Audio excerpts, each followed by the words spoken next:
Piiride seadmine ei ole isekas, vaid enesehoolitsuse oluline osa, mis kaitseb sinu vaimset tervist ja heaolu.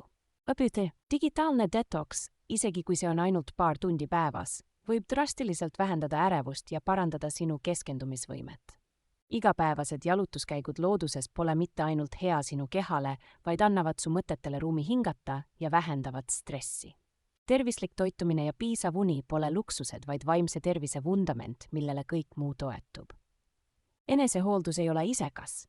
See on nagu hapnikumask lennukis, kus pead esmalt aitama ennast, et saaksid siis aidata teisi. Õpi kommunikeerima oma piire selgelt ja järjepidevalt, sest inimesed ei saa austada piire, millest nad ei tea.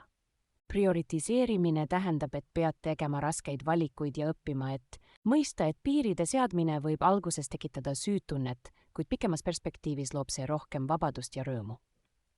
Igapäevane meditatsioon, isegi kui see on ainult 5 minutit, võib drastiliselt muuta sinu suhtumist stressoritesse ja aidata selgemalt mõelda. Piiride seadmine on investeering sinu tulevikku. See ei muuda ainult seda, kuidas teised sinuga käituvad, vaid ka seda, kuidas sa iseennast näed ja väärtustad.